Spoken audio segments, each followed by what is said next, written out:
അല്ല, പാർട്ടി സ്വാഭാവികമായും പ്രതിരോധത്തിലായല്ലോ. ഇതുവരെ പറഞ്ഞിരുന്നതൊക്കെ പോയില്ലേ. ഇതുവരെ പറഞ്ഞിരുന്നത് പാർട്ടിക്കോ ഇതുമായി യാതൊരു ബന്ധവും ഇല്ല എന്നാണ്. പക്ഷേ ഇപ്പോൾ ദേവസ്വം ബോർഡിൻ്റെ മുൻ പ്രസിഡന്റ് പത്മകുമാർ തന്നെ അറസ്റ്റിലായപ്പോൾ ഇനി പാർട്ടിക്കാർക്ക് ബന്ധമില്ല. അതിലും വലിയൊരു പാർട്ടിക്കാരൻ ആരാണ്? പതിറ്റാണ്ടുകളായി പാർട്ടിയിൽ ഉള്ള ആൾ, മുൻ MLA, അതുപോലെ തന്നെ CPM ഭയങ്കര പാരമ്പര്യമുള്ള ഒരാൾ.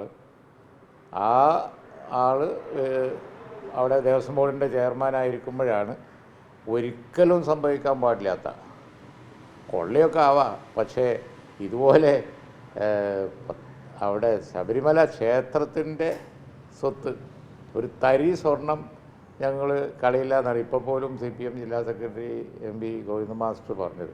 ഇനി ഒരു തരി അവിടെ ബാക്കിയുണ്ടാവും. അതാണ് പ്രശ്നം. ഒരു തരി പോകാൻ അനുവദിക്കൂല എന്ന് പറഞ്ഞിട്ട് ഈ ഒരു തരി ബാക്കിയില്ല, വാതിലടക്കം അടിച്ചുകൊണ്ട് പോയി.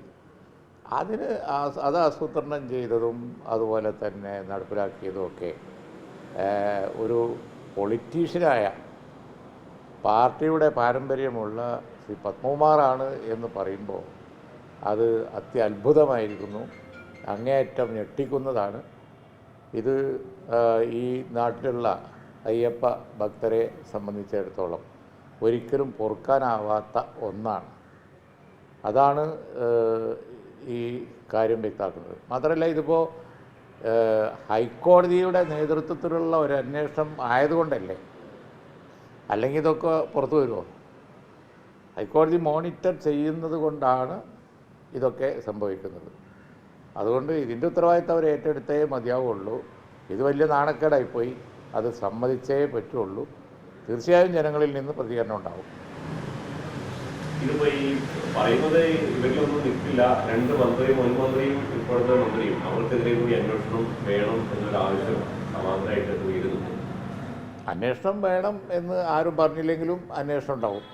കാരണം എന്താണെന്ന് വെച്ചാൽ ഹൈക്കോടതിയുടെ നേതൃത്വത്തിലുള്ള ഒരു ടീമാണല്ലോ അന്വേഷിക്കുന്നത്. അവർ മൊഴിയുടെയും തെളിവിൻ്റെയും അടിസ്ഥാനത്തിൽ പോവാൻ ബാധ്യസ്ഥരാണ്.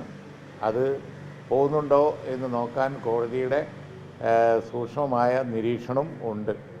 പരിശോധന തീർച്ചയായിട്ടും വേണം. അവരുടെ ഉത്തരവാദിത്തത്തെക്കുറിച്ച് നമുക്കറിയില്ല. പക്ഷേ മുൻ ദേവസ്വം മന്ത്രിയെക്കുറിച്ച് ആരോപണം ഉണ്ട്. അപ്പോൾ അതിൻ്റെ നിജസ്ഥിതി തീർച്ചയായിട്ടും അന്വേഷണ ഉദ്യോഗസ്ഥന്മാർ നോക്കാതെ ഇരിക്കുകയില്ല, തീർച്ചയായിട്ടും നോക്കും.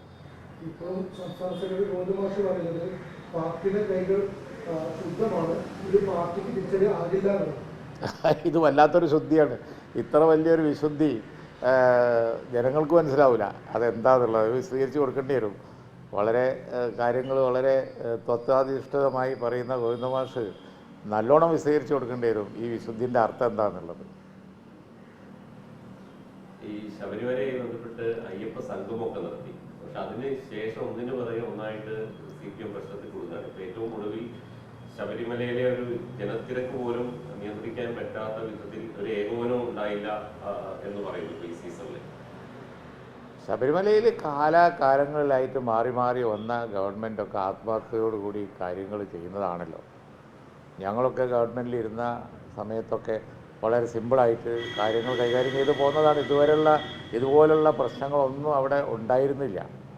അതിൽ ഈ ദേവസ്വത്തിലിരിക്കുന്ന ആളുകൾക്ക് അതിനോട് അല്പം ഭക്തിയും അതുപോലെ തന്നെ അതിനോട് അല്പം ആത്മാർത്ഥതയൊക്കെ നിർബന്ധമാണ്.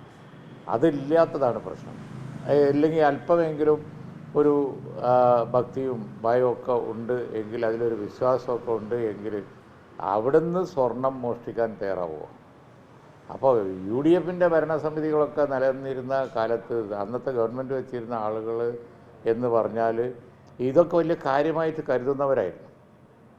ഇപ്പോൾ ഇരിക്കുന്ന ആളുകളെ സംബന്ധിച്ചിടത്തോളം ഇതിലത്ര വലിയ കാര്യമില്ല. സംഘമായാലും എന്തായാലും അതൊക്കെ രാഷ്ട്രീയ ആവശ്യത്തിന് വേണ്ടി നടത്തുന്ന ഓരോരോ കാര്യങ്ങളാണ്.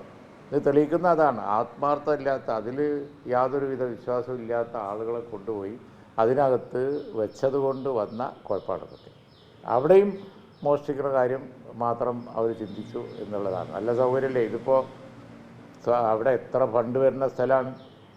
അതുകൊണ്ട് ഇനി എന്തൊക്കെയാണ് ചെയ്തിരിക്കുന്നത് ആർക്കെങ്കിലും പറയാൻ പറ്റുമോ? ഇപ്പോൾ ഇങ്ങനെ അവിടെ പ്രത്യക്ഷത്തിൽ കാണുന്ന സ്വർണം പോലും അടിച്ചു മാറ്റി എന്ന് പറയുമ്പോൾ മറ്റൊരു കാര്യം ഇനി പറയേണ്ടി വരുമോ? അത് ഇനിയിപ്പോൾ പിന്നെ നോക്കിയാൽ തന്നെ പറയാൻ പറ്റുള്ളൂ.